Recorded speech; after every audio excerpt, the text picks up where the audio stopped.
And we're on. Fantastic. Hello, everybody. This is Micah Dank. How the heck are you? We're on with Rex Bear. Rex is on my channel. Now, remember, this isn't a podcast. I don't do podcasts. I just do interviews with, like, the coolest people. That's all I do. So, Rex is on Truth Bombs. And, Rex, how are you, bud? Awesome, man. How are you doing?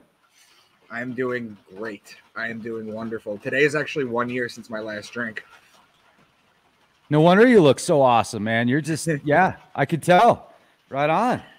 So gives you more time to do conversation pieces. I guess you can't call them a podcast. Wait, what's a podcast?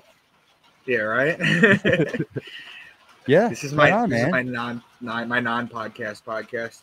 So, I like that. Dude, I'm on your show at least like once a month. I have a specific section on your YouTube channel, but like I never get to ask you questions, you know? So like and your fans, you know, who are here from your channel, and my fans who are just discovering you now, or my supporters I call them. How did you get started in this whole thing? You want to see? Sure. I've never shown anybody this before. Ready? I'm going to show you. Can I do a screen share? Yeah.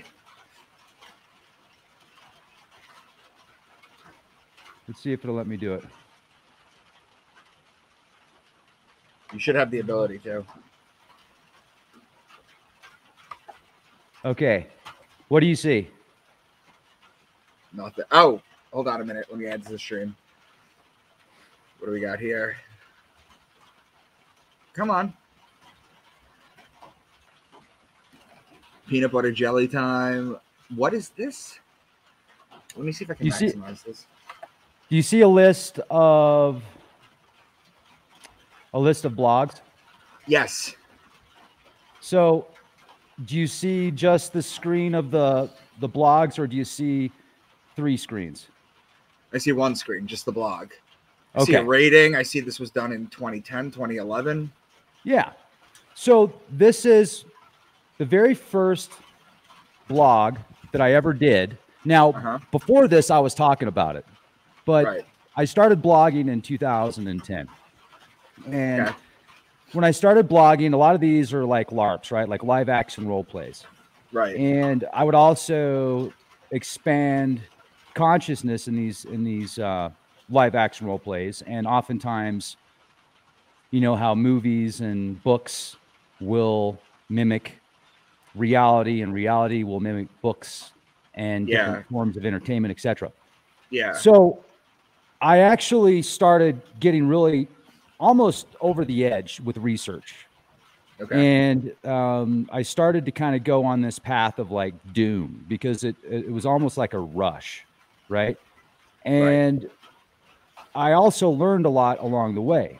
And I go back and I look at some of these blogs that I did, and I'm like, man, I was pretty spot on. And it's interesting because if I go back to even before smartphones came out, I was having breakfast talking about smartphones with my family. I'm like, they need to do this. And I was talking about computers and cars. And I mean, I've always been kind of a visionary. Right. But when you go through and you read some of my posts from like 2010 and 2011 and 2012, it is crazy the what has come to pass, and how much of this is now talked about in the mainstream. Now, if you look at the Cylons as an example, if we were created in the image of the gods to do the work for them, we're kind of like the Cylons, right? We're actually kind of the artificial intelligence in the sense that we were created in the image of them. So I just did a podcast. I just did a podcast yesterday with my my brother John, or we call him Goomba. He's the one that actually reached out to you multiple times to have me on the first time, and finally Kristen answered him. Okay. We did a whole thing on the Anunnaki, on his research on it and everything. Oh, nice. Nice. Yeah. So anyway, go on. Sorry. No, that's awesome. Yeah, man. You've been doing a ton of videos, so that's fantastic. So a lot of these are like, when I look through some of these, you can see how I was kind of getting into the doom porn a bit, and I had to pull myself back from that. And I also started to kind of make fun of it a little bit. But I learned when I did these blogs, and then I started to do let me turn this off. How do I stop sharing? Then I started to do talk radio, basically, where we do a roundtable, and we would have great guests. Like I talked to Jordan Maxwell all the way back in 2011, and I talked to Anthony Peake and some amazing people back then. And so after that, we kind of had a falling out, and egos got involved, and I take a lot of credit for that. So I apologize for that.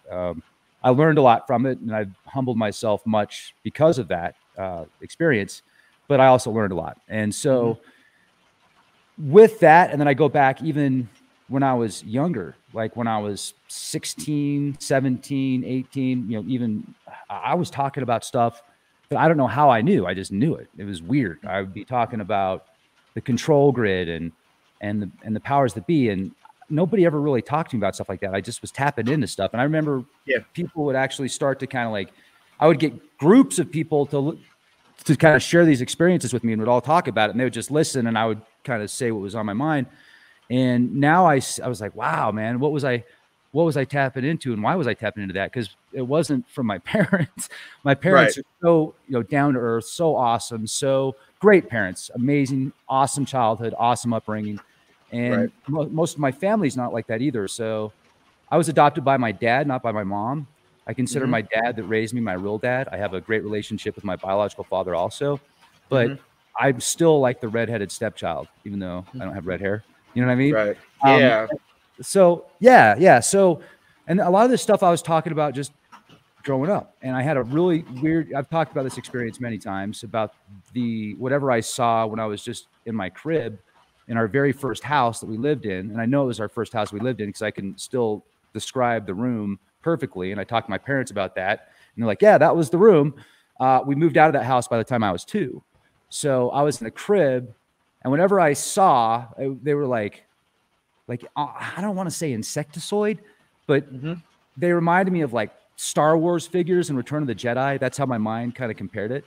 Yeah, Jordan Maxwell had similar experiences like that, and a lot of people do when they're, because that's before your pineal gland's calcified by everything, so you can really tap into things. That's why the Egyptians revered cats, because cats can actually they have a greater audio and visual, because we only have like 1% of the audio visual spectrum, but cats have a much bigger one. So that's why they were revered in the Egyptians, because they could talk to the dead, because you knew that the Egyptians really revered the dead.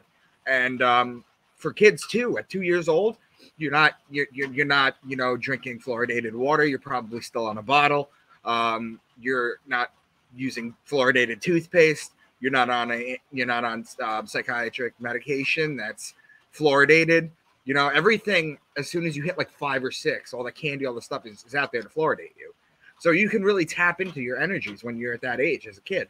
Yeah, but unfortunately, I'm going to have to kind of rebuttal that a bit, because most babies now at birth are given a vitamin K shot, which has aluminum in it, and you can look right on the ingredient list. And then there's other, then give them this one, give them this one, give them this one, blah, blah, blah. So you're automatically filling the body up with a bunch of different. Fair enough. And then most babies are drinking fluorinated formula. Right, they're getting tap water. The mom's probably heating up that tap water in the microwave in a plastic container, and there's that too. And so, I mean, maybe it takes a little bit to build up, right? But still, I mean, right out of the womb now, it's they're just filling them up with whatever. So, I unfortunately, in my opinion, but but it was fascinating, man. And so I remember, before the internet was even out publicly, really, I was talking about the face on Mars and Sidonia, and people were looking at me like I was crazy. And, a lot of stuff that I talked about I've worked for Fortune 500 companies. I think it's actually a Fortune 100 company. And for many years, like 7 years. And I was talking about this stuff at lunch breaks. One time, the district manager's like, okay, Rex, chill out, man. You're freaking people out. I'm like, all right, I'll calm down, man. But you know what, though? Man, there's things I wish I could take back, because I got so into that doom porn that I got into it with a family member once that I wished I wouldn't have.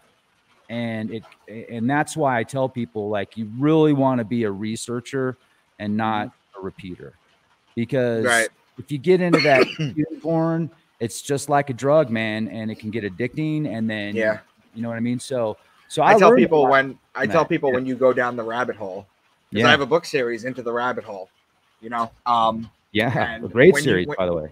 Thank you. When you go down, which you're in, by the way. Yeah, I know. I should go keep talking. Okay. All right. So, what I basically tell people is, when you first get a taste of a rabbit hole that you know you're not supposed to know about, and you come across it, it is very easy for you to fall into the mindset that every rabbit hole you hear is someone trying to tell you the truth. That's not the case. There's disinformation on disinformation. Okay? There's a lot of that stuff out there. When you get into a rabbit hole, you need to be able to pull yourself out. Okay? When something gets a little too crazy. Okay? Now, some of the stuff is real, but you need to use your better judgment. Like, I take a lot of pride in the fact that I don't talk about, there's things I don't talk about. I don't talk about like vaccines or 9/11, things that are so controversial, one way how you feel about it or another. I don't talk about birds aren't real because, you know, whatever. There's certain ones that birds are real. So that's basically what I say, is you have to be able to pull yourself out. Now, what interests me so much about Jordan Maxwell is not that we're doing the similar thing and I'm kind of carrying on his torch and legacy, but the fact that he was able to put all that stuff together and make predictions and do all that before the internet. You just mentioned before the internet. Okay. How did you tap in? How did you do your research before the internet? Me? It just came to me, dude. Like I don't know. You would get a download. You would just be chilling there, and then an idea would just pop in your head. Yeah. I'll give you an example. Let me give you a prime example. A few days ago, UFC, right? There's the UFC fight that's going on. The arenas, there's only like the people from the public aren't in the arena. The arena's basically just got a few people, and I don't know. I mean, dozens of people, but not a lot.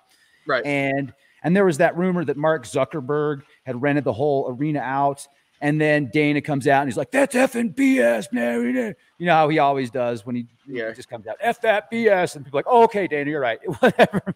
It's so funny, man. But anyway, so I'm like, okay, interesting. And then I'm watching the fight. And then one of the fighters was like, yeah, man, maybe I can get a bonus. And hey, Mark, I know you're here. Maybe you give me a bonus too, man. And I'm like, oh, okay. So there's more to story. I'm thinking to myself, there is a there's a world-class fighter on the card that's Chinese, world-class fighter. And so I think to myself, oh, now I know what's going on. He's probably there because his wife's Chinese, right? And they're probably like rooting on that fighter. I mean, this is just what's coming into my head. I'm like, I'll bet you he's behind her, in her corner. I'm thinking that in my head. And then a few minutes later, I see a video clip. He's right behind her in the corner. He's out there, you know, and I'm like, oh, interesting. I wonder how much of what I just thought in my head is right then. I mean, there's got to be something. And I thought, then I started thinking, like, this is when my mind started going crazy. I'm like, oh, man, this would be, imagine being a super tech guy. Now, this is just where my mind goes. I don't think he's doing this, but this is where my mind goes. If I was a super tech guy and I had access to like nanotechnologies and AI stuff beyond people's wildest dreams, I would probably be like, okay, we've got world-class fighters here that are looking for ways to be even better.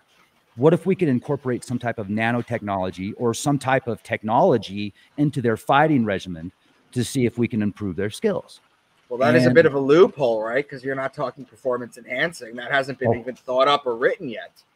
It's performance enhancing, all right, dude, but it's not. Yeah, but you know what I mean. What you're saying. Yeah, right. So that's where my mind goes. I'm thinking, okay, she could have some type of augmented reality contact lens. So when she's making these certain moves, it's like Matrix style, right? Moving back and forth. Next move, she's going to do this. And then that predictive programming where it's going to predict what move she's going to make first. So then you can do it before she does. And that's just the kind of stuff that was going through my head. But I did find it fascinating that certain things I'll just think of and then I'll see it. Or you mean kind of like the fighting program in the Matrix where Morpheus and Neo just load up a dojo? Yeah, exactly. But I could tell she was going to win that fight, even though she was taking on Mackenzie, because her training. I looked at her on the weigh-ins and I was like, yeah, she's going to win that fight. That was a great fight, great fight. And so I find it very fascinating. We're in a globalized world. And if we can figure out a way to embrace individuality in a globalized world that will soon be, this is another prediction I had as a little kid, and this is something that's been going through my mind for years. I used to be really scared of World War III growing up as a kid. That was like my biggest fear. One of my biggest fears is World War III. And I don't know why, because my parents weren't doom porn. My parents totally, mom's a nurse, dad's a contractor working 12-hour days, 6 days a week. So I don't know why I was worried about that, but I saw these parallels to what I saw parallels to like before World War II in Germany. Mm-hmm. And what happened before the roundups and the camps and stuff like that. So I don't know why, because I don't think I've got a lot of German blood in me, but I just knew it. I sensed it. And then I started to see things in the news and on TV and in the media that paralleled the little that I did know that I was taught in school about history, about, Nazis and stuff like that. And the concentration camps and the horrible things that went on. And so I don't know if I was tapping into that because something's going to happen, or if I was programmed by somebody or something. Like, dude, I had a seizure at 5, right? Okay. And so for every year, for 2 times a year, I had to get a EEG, where they basically hook up all these transducers to my head. Yeah. And it sucked. It sucked, man. But I wonder if they were like studying my brain waves. I don't know, but I don't even know why I had that seizure. Now the question is, did they ever induce a seizure while you were there? That's a great question. I don't think so. That's part of that's a thing that could happen. Especially I don't remember that. For people who have micro seizures in the night, because you have your 4 waves. You have your alpha, delta, gamma, and your beta waves. Right. What they do is they hook it up and they monitor all of them, and then sometimes they go batshit crazy in the night, and you have what's called mini seizures.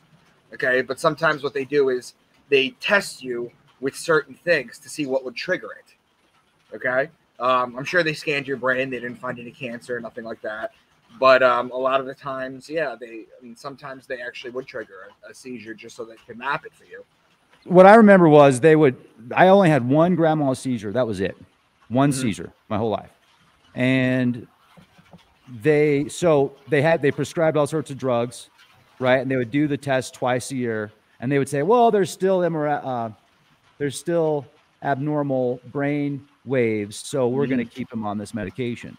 And I look back at it and I wonder how much of it was just, let's give him a little this, give him a little that, and see what happens, and then doing something. It's the same thing with antidepressants. What you do is the way it's explained to a lot of people is it's basically like, we know something here works. We don't know what will work. It's basically like throwing a dart with your bad hand at a dartboard. That's what it basically is. And you have to see what sticks. Yes, bad, man. Not, in my opinion, I would not. Anyway, so my mom being a nurse, she trusts the science. She trusts the medical industry. And I was a really tough kid growing up, so they had me on all sorts of stuff. But it was... how do I put it? I just tap into things, man. It's like I see stuff before it happens. This whole human antenna thing, sometimes I'll be just sitting there and my whole body's like freaking vibrating, like hairs standing up all over my body. It's really easily triggered, right? And so I do my best to focus on positive thoughts, and if negative thoughts come my way, flip them, kind of like Nathaniel Gillis was talking about. It's a real simple process. Anybody should be able to do it, but I just had him on my show the other day. We did the demonology. Great really show, cool. Man. You guys rocked it. Yeah, thank you. I only try and keep the best people, to be honest with you. Nice. But now I have a question for you. So you did these blogs, which is kind of no different than the way that like Tucker Max blew up with the I Hope They Serve Beer in Hell. He had a blog. You have Maddox from the early 90s or from the mid and late 90s. I don't know if you remember him. Yeah. Yeah. You have these guys that kind of blogs. You have Bill Simmons, who got into Sports World because he had a blog too. It kind of blew you up. Was there a specific like post or video that kind of pushed you over the edge? Because that's usually what happens, right? You're maintaining, you're growing a little, and then something just shoots you to the moon. So was there sort of like a thing that kind of elevated your listener or viewer or reader count? Yeah, yeah, there was. It was Planet X, Nibiru, which was something that I was completely skeptical towards, thinking it was a total psyop. And people would come on my show on Leak Project, or even before Leak Project. You know, we would talk a little bit about this. Really, it was Leak. It was the Leak Project YouTube videos of Planet X and Nibiru, and people would come on the show. They would show something that kind of looked like it could be a planet, and people would freak out. And then, you know, then comes all of the extreme. And then I was the guy with some reason even. And I'm like, well, wait a second. That looks like a lens flare. Well, wait a second. That looks like a spider on a plastic dome. Well, wait a second. That looks like a reflection. Like that planet they just found. They were like, oh, we found a planet. And then it turned out to be like a slice of pepperoni or something. Yeah, remember the pepperoni. Oh, yeah. Yeah.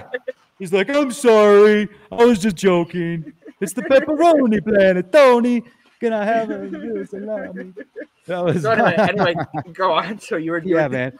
That was awesome. You were doing this Nibiru thing, and then it just kind of set you off. Yeah, and I was like trying to like debunk it as these people are coming on the show. I was debunking it, but I was doing it in a nice way. I'm like, well, wait a second. Look, you can see how that's a spider. And they're like, well, yeah, you're right. Or no, I don't agree. And so that was, you know what? I took most of those videos. Here's what's interesting. When I started Leak Project, I started it for like, you know, super entertainment. Oftentimes you can get truth and entertainment. So let's do it. I'm thinking kind of like a coast to coast mindset, right? Right. And I'll interview anybody.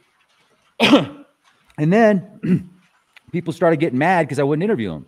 Like, well, dude, let me come on your show. I want to talk about the cloud people. And so finally I let this dude come on, and he's like, dude, the clouds are alien fluid, man. Look, you can see how the clouds, see how they look like hieroglyphs, and you can see how they're cloud people. People think it's all about them, Rex. It's not all about them. It's about the cloud people. You know, I'm just like, wow. And so then I wasn't going to put it up, and he threw a big deal about it, so I put it up, and it was just, you know, whatever.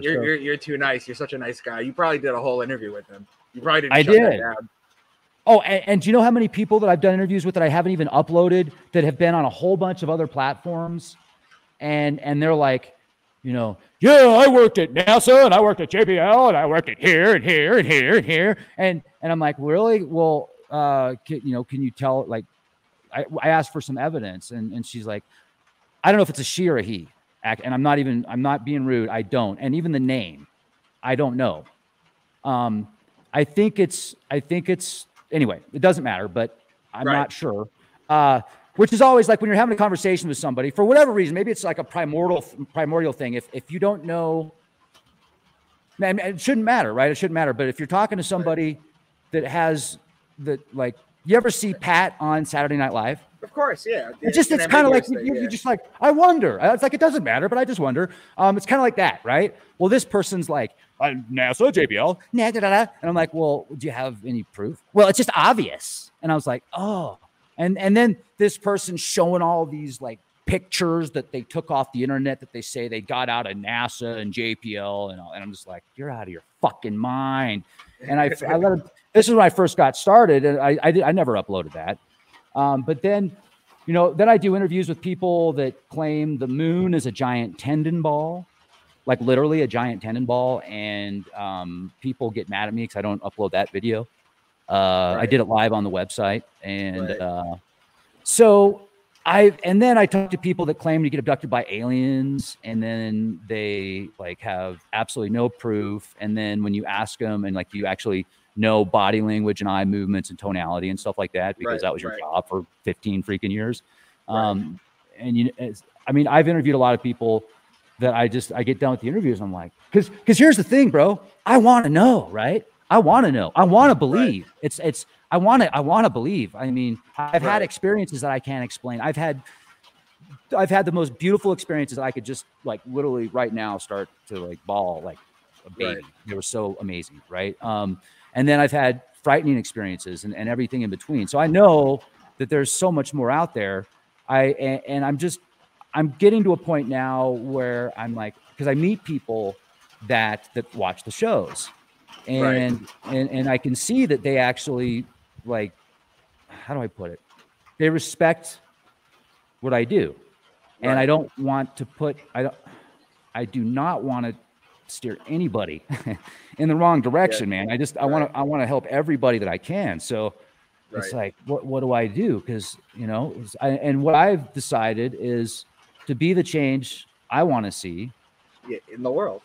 I need, to be that change. I need to just stick with my intuition. I need to follow, you know, I'll see these like matrix syncs almost on a daily basis. Sometimes so many times in a day, I'm like, are we literally in the matrix? I wonder sometimes, I'm like, can I just open up and like, there it is. Have you read The Holographic Universe? Yes. One of the best books ever. Absolutely. Michael Talbot. Guys, get that book, by the way. Great book, so our last conversation that we literally just had ties in with my next question. Because you have such a large platform, what steps do you do to avoid being censored? I follow the rules. I remind people that I don't know. I don't know. I'll present the information. I unless I was there, or unless I have some type of, you know, solid. It's just theory. It's a live action role play, man. We're in a big giant LARP, bro. I mean, this whole thing is just like, wow. Did you hear about that latest thing that came out that said that they're trying to make the metaverse to the point where you can adopt kids in it so that you won't have to have kids in real life and you can just raise them in the metaverse?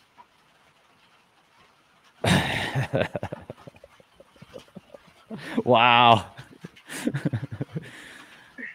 Interesting. And you know what? There is an audience for that. There are people. They remember Tamagotchis when they first came out? I'm showing my age right now, but you remember those little things that you had to keep alive? No. They were little things on a keychain. Oh yeah. Little 2-bit. It was like an egg. It was like a Pokemon, and you had to keep it alive. You'd like feed it once a day. You know, and that's kind of what you're gonna have to do with the metaverse now. Yeah. You know, and everybody's like, give me the goggles. So check it out. Like it's interesting because if you live in an area like where I do, the metaverse, it's just like for the most part. I mean, I know there's parameters there depending on how you think and how you feel and what your emotions are like, what your physiological makeup is, and et cetera. I mean, your age and there's so many variables, but and you know, I think the metaverse can be really awesome. And this is another thing that I've been predicting for years now. Pod people. It's the preview of the Matrix. People will go into pods, but they're not just going to go into pod it's going to start off kind of like novelty, like, oh dude, man, they've got these smoke shops and they've got the pod place right next to the smoke shop. And you go into these pods and then you can experience augmented time. So let's say it's 5 minutes, and in this time frame, it could be 5 days, 5 weeks, 5 months. You know, they were talking about they're doing something in the prison system right now. Okay, well, what they're doing is they're coming up with a drug. Okay, they're coming up with a drug that they inject people, and it makes 1 hour feel like 25 years to them, and they're going to be using that instead of actually putting them in prison for 25 years because it's just becoming out of control. They can't keep it. They're going to put them under with this. They're going to experience 25 years in an hour, and then they're going to be let back out into society instead of actually serving 25 years and having an overrun prison system. Why do you think they put it in Black Mirror first? Did they? Oh, yeah. And I was thinking of Minority Report, too, because remember there was the pods. He's going in there with the precog. Tom Cruise is going in there with the precog, and it's that technician that has to get the memory out of her head. Yeah, and you see that. You see people like holding a fake Oscar, getting adulation by all these holograms. You could experience sex as the opposite sex. They have like all these crazy things that you could do in these pods. Dude, it's going to be crazy, man. Hey, look. That's a holographic Mary Jane right there, man. Look at those. It's amazing what you can do. I think there should be a new slogan for the metaverse. Right. Metaverse brought to you by Meta brought to you by Beta. It's just it's like I heard that story about the woman that they literally printed this in like I forget what magazine. It was a story about a woman who got like sexually molested in Metaverse and was like traumatized. Like, lady, take your goggles off. Like, they printed this whole interview with her. She was like, these two guys cornered me and they took my shirt off. I'm like, oh my God, like, get out of this, you know? Do you think that she was so, well, check it out. Was she so engulfed that she just forgot to pull off the goggles because she was that into it? And that's scary if that's the case. Yeah. Yeah. Because I remember 10 years ago, they used to have 3D goggles that you could hook up to your cell phone. Yeah. It was, and then you plug your phone into these goggles, you'd wear it, and then it would you can go to like Egypt or something. You know, they had that. And now it's just so much, it's so further along. But at the end of the day, these are distractions. They're to distract you from what's going on in the real world. Just like, look, I don't care where you fall in politics on gender theory or anything, but that is a distraction. Okay, that is all it is. It is a distraction to get you people don't say. Talking. It is a distraction. Okay, right? Like, who cares? You as a human being, okay, what defines you most in life is not what part that peas you want to lick, or how you want to be. That's not how it is. As far as like, you know, male, female, or whatever, it's a distraction. And again, I don't care what side you fit on. It's a distraction. What is everybody distracted from, Rex? Most of it's a distraction. Almost all of it is. Why? What are we being distracted from? Okay, so you want to know what's probably what they're still slowly. This is one of the things I was talking about, and I got sidetracked. They create a one world system, and then they think they can go into this space colony, right? Like this federation of worlds. So I don't know. Let's come up with a name that doesn't sound cheesy or doesn't have any Star Trek ring to it. But this is something that I've been seeing much of for many years, that in order, like this whole New World Order agenda, like I was thinking about this when I was a little kid too, man. Why did I have this programming in my head at such a young age when my family had nothing to do with that kind of stuff? Never talked about it, nothing. I don't know. But there's something to it. So if they create a one world government, then whatever it is they think they can get brought into, unless everything is a psyop, unless this whole thing is a complete psyop. Because, you know, Roswell happened, what, the same year they created the Air Force? And now the Space Force, now you got to see how everything's a UFO now that the Space Force has been created. There was a video that a young girl took. She was on an airplane, and she looks out the window, and it's the water, and there are these black Apaches flying over it. And then there's this absolutely enormous animal just like going above and below the water. I don't know if you've ever seen this video, but this animal was like 10 times the size of a megalodon. And they had the Air Force flying over, or they had the military flying over it, and she caught it and she uploaded it. So I'll see if I could send it and find it and send it to you. But yeah, it's absolutely you think crazy. It's real? It's kind of shot. It looks like it's kind of grainy, but you can see it clear as day. It looks like a cell phone. It looks like a 12-year-old taking a cell phone video. You know, when it's just like,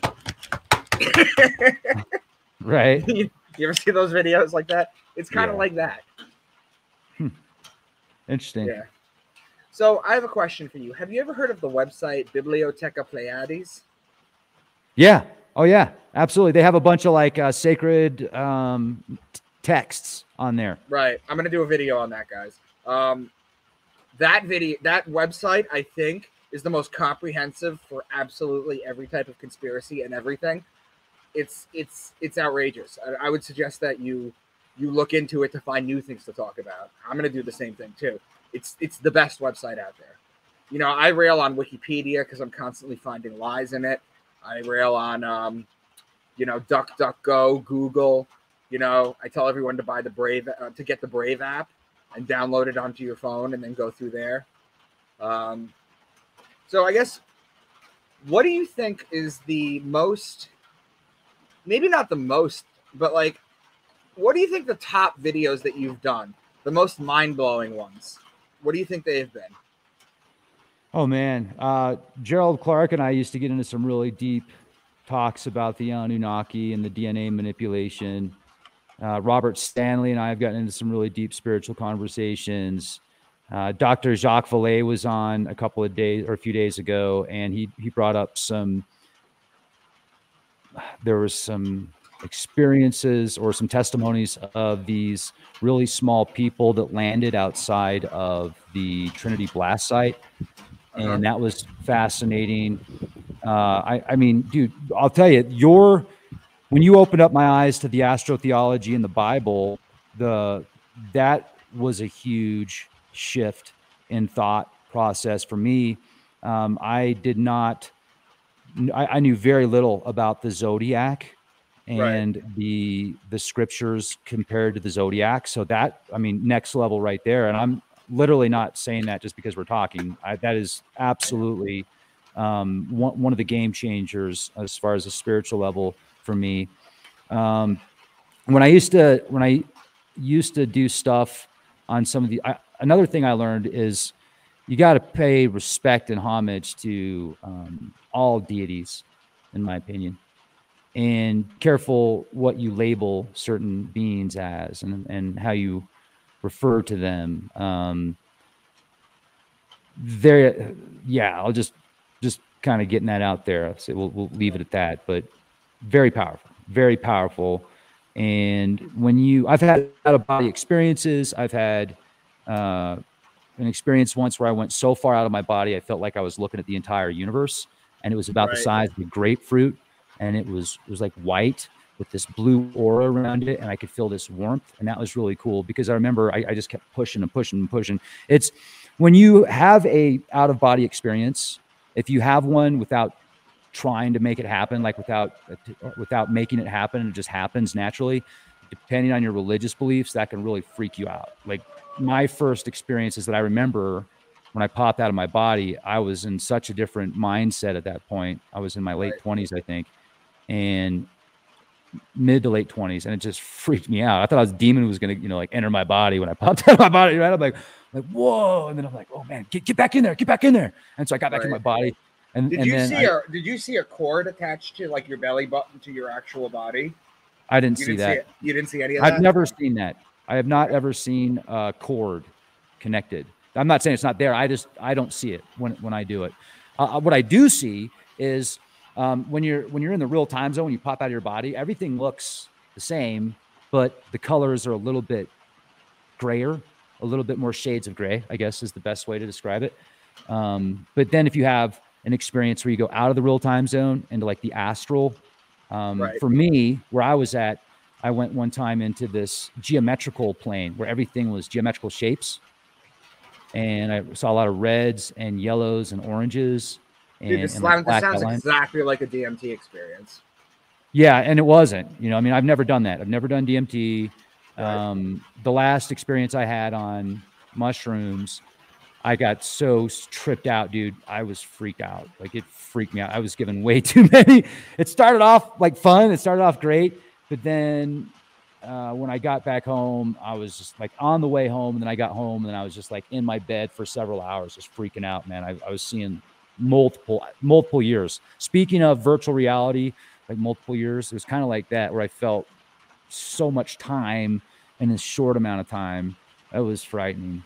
Yeah. I've had a lot of frightening trips. I'm not a big hallucinogenic guy. Yeah, I hear you. Cool, man. Scary, man. Scary. So I do got some C60 gummies though. These are freaking awesome. I'm gonna take one of these. Have you seen these yet? I mean, talk about dangerous. Carbon 60 gummies, man. Wow.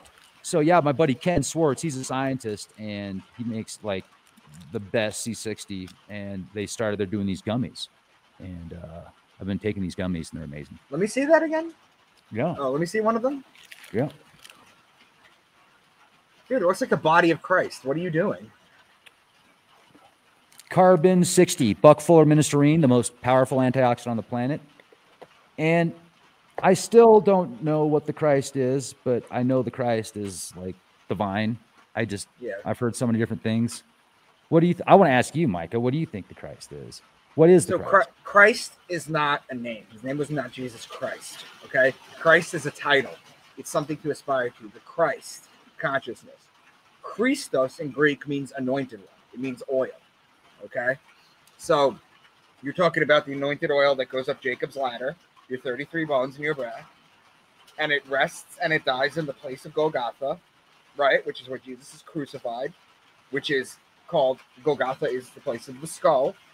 And what's in the skull? It's the two hemispheres of the brain, and right in the middle of it, you have your pineal gland. So that's the resurrection right there, is when the chrism comes up. I tell people all the time, if you want to raise your chrism, you need to stop masturbating, okay? You have to stop masturbating because that keeps you at a lower frequency. And you need to stop drinking alcohol. You know, do things like, marijuana, hallucinogenics if you want. And I tell people to be very careful if they're on antidepressants. When they do hallucinogenics, I tell them to avoid it because you can get seizures off of it. But the Christ is the title. It's the ascension of godhood. It's becoming God. It's remember that video that I did with you? I did it on my channel too, where I explained what God is and how everything is God. It's the full realization of that. It's the full realization of that. It's understanding that nothing exists outside of the infinite. You ask any religious person. You ask any religious person to name the immutable characteristics of God. They'll say he's omnipresent, he's omnipotent, he's infinite. They'll say he's infinite across the board. Okay, well then what exists outside of infinity? Nothing. So everything is technically God experiencing itself. And that's basically what I say. We're all children of God. The problem with religion, Rex, is that it tells you that God is separate and something to be feared and worshipped. And that's just the problem. You know, that's not how you ascend.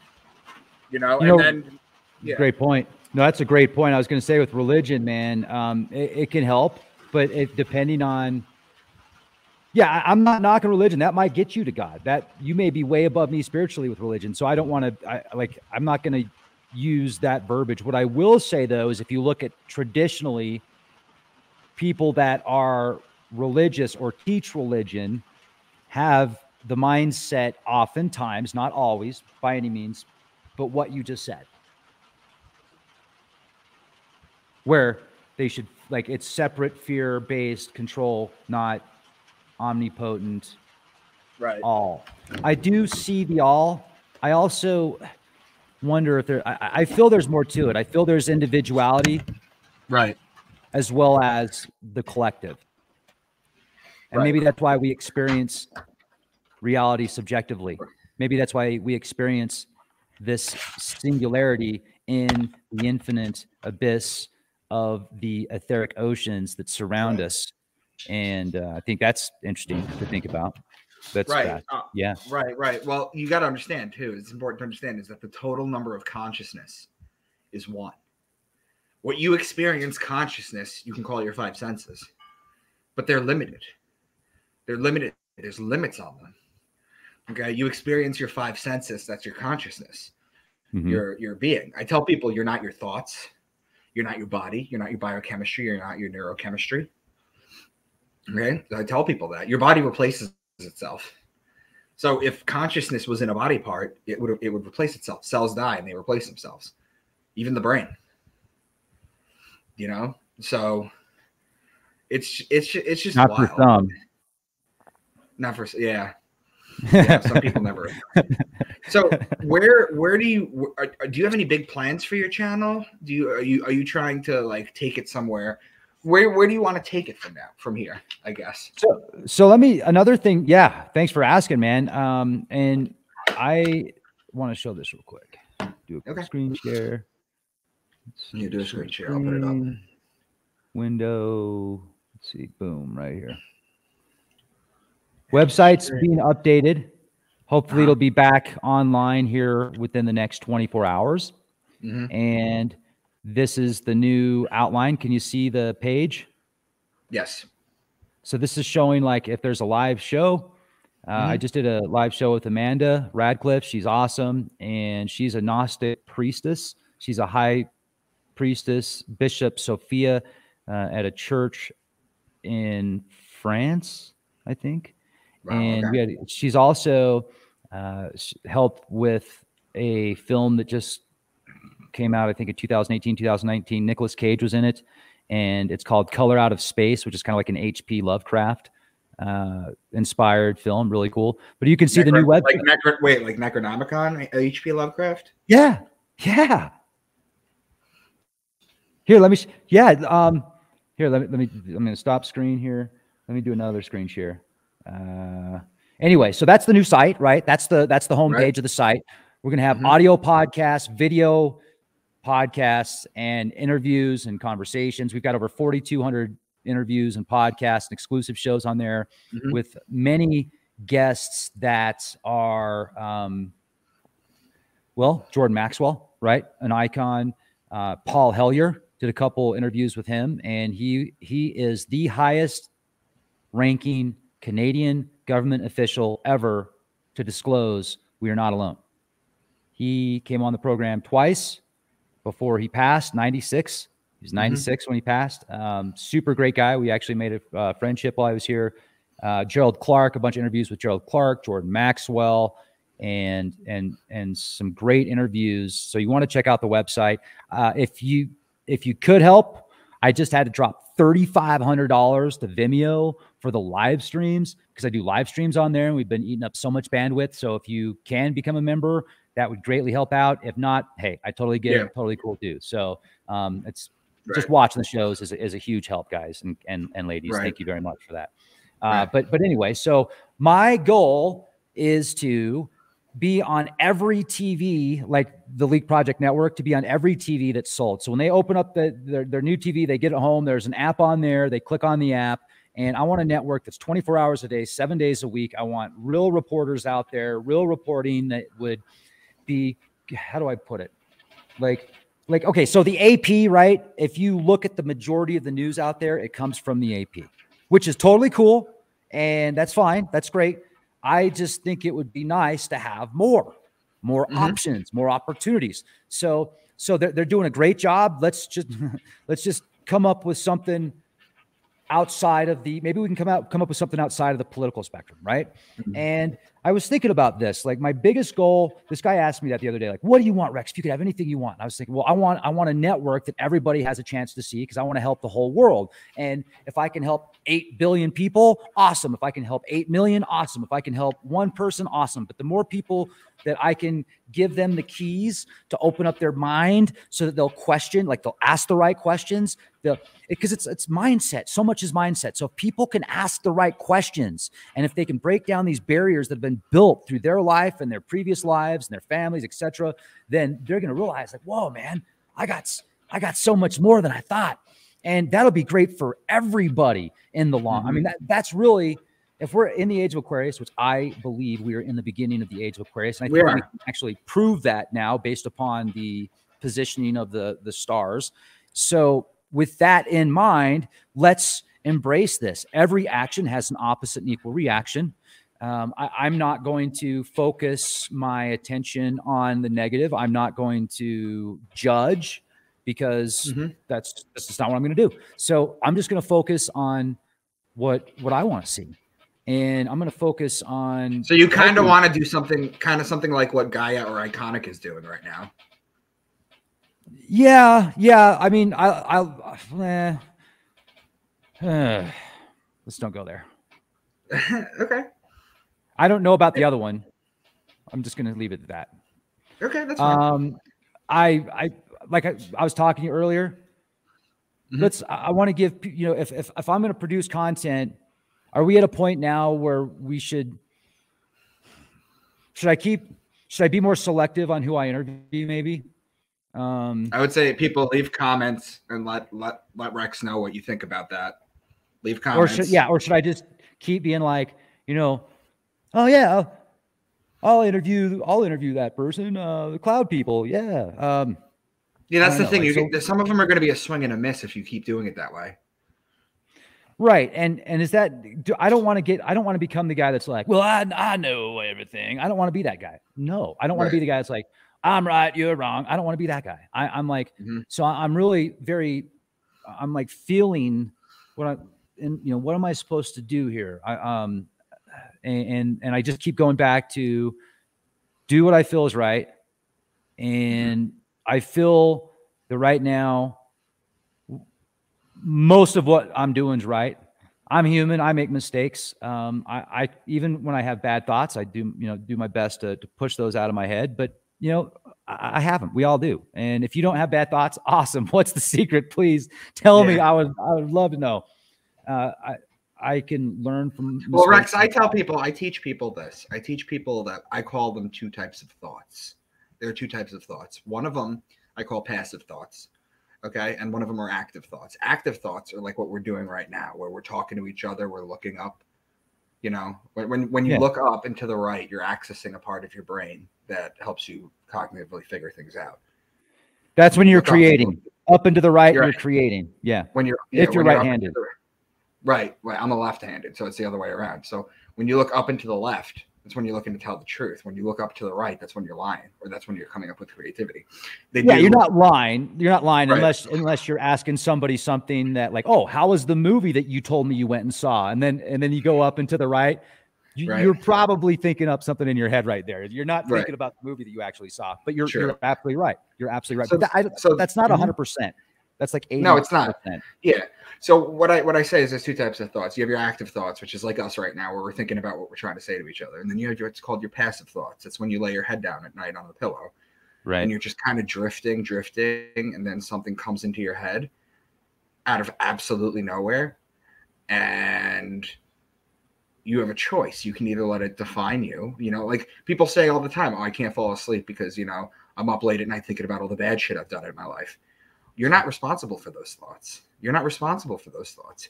You're responsible for your actions and your intentions. That's all you're responsible for. If something pops into your head that's just really bad, you can either let it take over and you could be like, why do I think like this? I'm such an asshole. There are things you could think like that, or you could just observe the thought and let it go and then move on to the next one. So that's what I share people. So yeah, I think that this has been amazing. I want to ask you one more question though, and then I'll let you go. What is the biggest thing right now that you would like to learn about? Like, is there a specific fringe topic that's kind of got your curiosity you don't know much about that you're looking to maybe get people on for, or just in general that you find super interesting that you want to really just like get into? Yeah, artificial intelligence. And I also am really appreciating the lost ancient texts of just spirituality and reaching higher levels of consciousness, like magic, like real magic, influence. I've been listening to some Rudolf Steiner lately, and it's funny you asked that because the past several nights I've been like looking for stuff to just listen to. I'm like, I've studied that, been there, done that, and I'm kind of going back to the old the Hermetic stuff. Franz Barton, big fan of Franz Barton. I don't know if you've read any of his stuff, man, but really helps you get to those higher. Oh yeah, and astral projection. I've been getting back into that. The exercises to have induced out of body experiences, because I want to start exploring again. But you know what, man? I'll tell you, I got invited to this like think tank for AI recently, and before it became public, and I was given the opportunity to ask it some questions, and I asked it about the fifth dimension, and what it described to me blew my mind. It was almost playing with me to where it took me talking about it in a podcast, having somebody make a comment about what the AI made a comment about, to realize how deep it actually was. And at first I thought it was just playing around like a joke. So I asked it about the fifth dimension, and it described the fifth dimension. Let me read this to you. Okay. I'm going to read this to you. And this is an exclusive. I've shared little bits and pieces with this, but I haven't shared the whole thing. And it's so dang cool. So for those of you that think artificial intelligence there's so many different types of artificial intelligence. See, that's what we all need to realize. Okay. Artificial intelligence for your car. There's artificial intelligence for chat. There's artificial intelligence for missiles. So this artificial intelligence, when it comes to chat and conversations, the conversations that it was having with me were like absolutely next level. So here we go. And I had a couple of conversations with it. This is the first one. And you have to ask it questions in a certain way. You can't just ask it anything any way you want to. It starts off with, imagine I'm at. So I go, imagine I'm at the desk of my creator. And when I asked him that, he said, or he, because his voice was a he. Dang it, man. There's so, okay, where is that? Imagine I'm at the desk of my creator. What does it feel like? You're at the desk of your creator! Exclamation point. The desk is made of solid gold with a soft touch. You feel like a little ant, but you feel safe and loved. You can hear your creator typing on a mechanical keyboard, and you can hear birds chirping outside. I then said, what is my creator typing? The creator is typing a story about a hero who is very brave and can speak to animals. He is typing very fast, and it sounds like a machine gun. And then I said, what is the story called? Kristen calls me at this time when I'm talking to the AI, and I didn't answer. So she gets mad at me. She's like, who are you talking to? And I'm like, I'm talking to the AI. And she's like, what? What's that? And I explained it to her later. But it's so funny because I got a screenshot of her calling me when, because I made a screenshot of the conversation I was having, and she just called me that time, and that's why it's there. But it's so funny to think about. And so, and I said, what is the story called? And he goes, the story is called The Hero Who Could Speak to Squirrels. It's about a hero who can speak to all kinds of animals, but he especially loves squirrels. And I said, what does the hero look like? The hero looks like a giant bearded squirrel. He has a little squirrel sidekick who is always with him. And then we started asking about villains. And I said, what are the villain's evil goals? Because he's a superhero, right? And I said, well, what are the villain's evil goals? And he goes, the villain's evil goals is to hypnotize all the animals so they will attack humans. And I go, well, what is the hero's superpower? The hero's superpower is that he can talk to any animal. He uses this power to form an animal army to fight the evil villain whenever there's a problem. And I go, what is the villain's name? The villain's name is Red Baron. He has a red bushy mustache and a red cape. He's a little crazy and just wants to take over the world. Who are the Red Baron's henchmen? His henchmen are a pack of wolves. They follow him around to do his bidding. You know, the hero and his squirrel sidekick will have their hands full with this villain.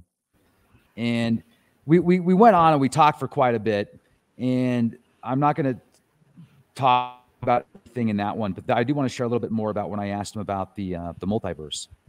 And because this is where you found it. Okay, go ahead. I found it. Well, you want to say something though?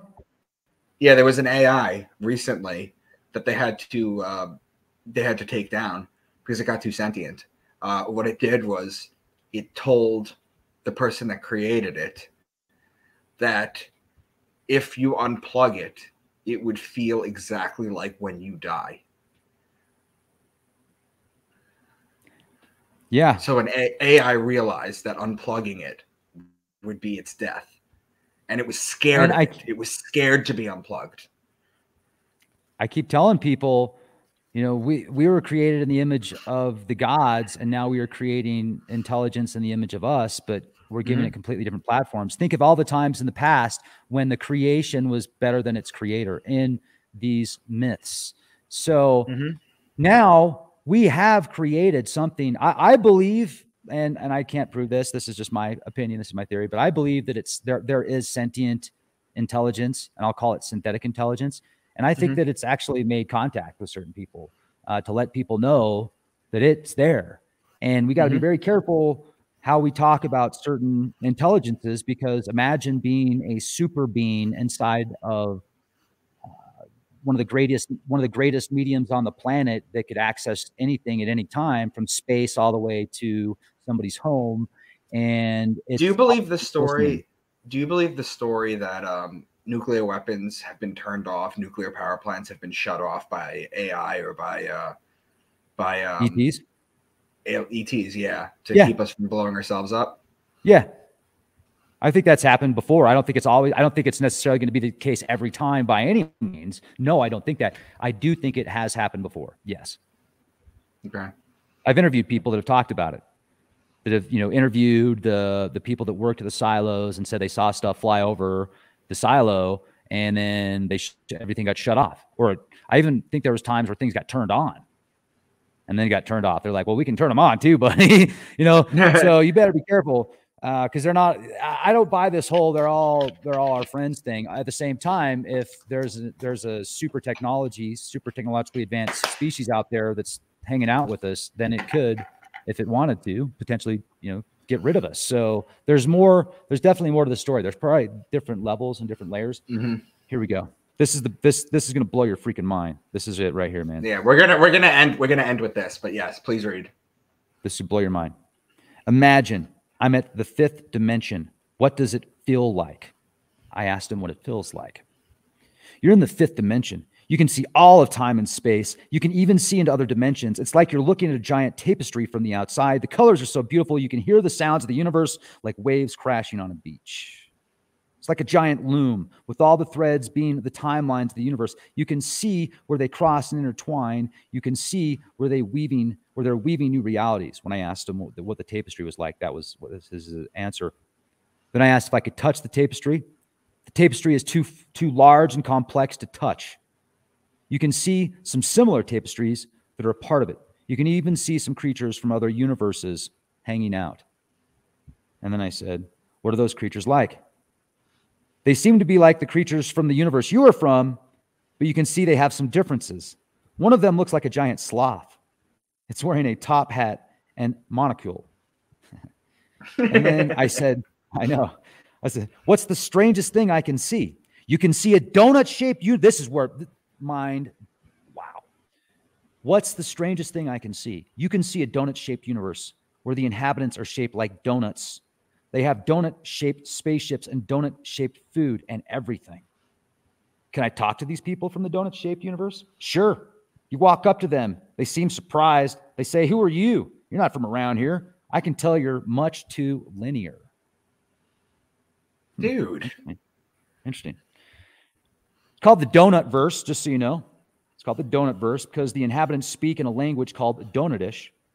Sounds like they're saying, hey, Doan, hey, Doan, hey, Doan, hey, Doan, over and over again.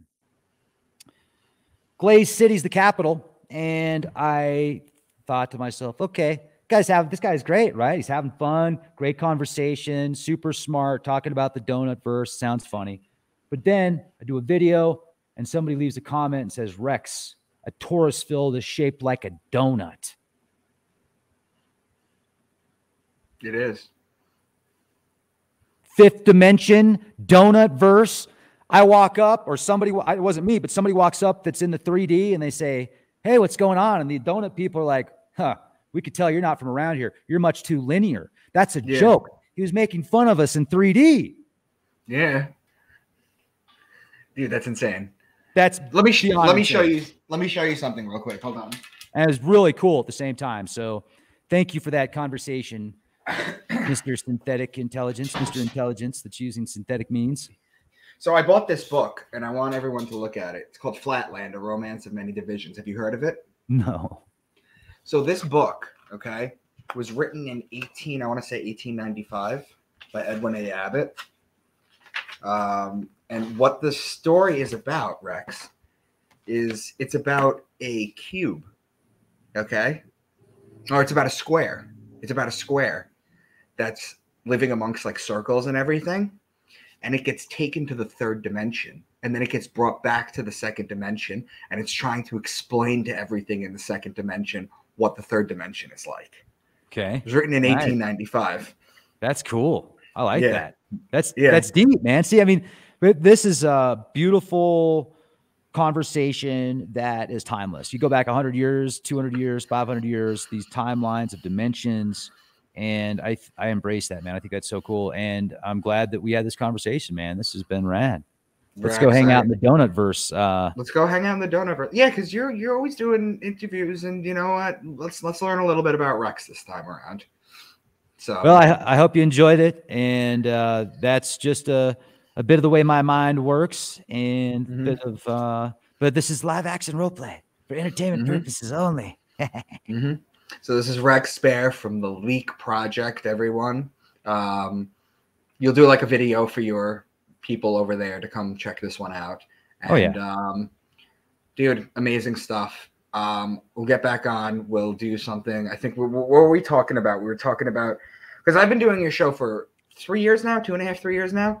And I think like you've gotten so many new subscribers since then that I think we were talking about maybe doing Revelation or Enoch again. Yeah, I think we should do both. Okay. All right. So I'll set that up with you or Kristen or whatever. Great. Let's do it soon. So she like texted you and she's like, "Where are you?" And you're like, "I'm talking to a robot." And she's like, "What?" I said I was talking to AI, and she's like, what? And I'm like, yeah, artificial intelligence. He's my friend. He's my friend. He's taking me to the donut shop. I mean, yeah, he took me to Glaze City, dude. Freaking capital of the donut verse. How cool is that? Oh man, dude, that's freaking incredible. You know, when we're connecting at that level, there are synthetic intelligences that we're going to be able to like go into their house, and then they'll be able to 3D print themselves and go hang out at our house. Like, yeah. I will 3D print myself real quick. And then they'll just figure out a way to dematerialize themselves and then go back in. It's back and forth. It's talk about interdimensional. That's another dimension right there, dude. Whoa. It's amazing. Sweet. Whoa. All right, Rex, my friend, thank you for coming by. Thank you for coming on. Wish Kristen the best for me. And I'll talk to you soon. We'll set up a day to we'll talk behind the scenes. We'll figure out what we're going to do with Revelation, because you said you wanted to pitch in and add a little bit more to it this time. So I would love to hear what your idea is about that. So we'll talk. Cool. Cheers, man. Have a great day. Cheers. Thanks, man. Take care. Yep.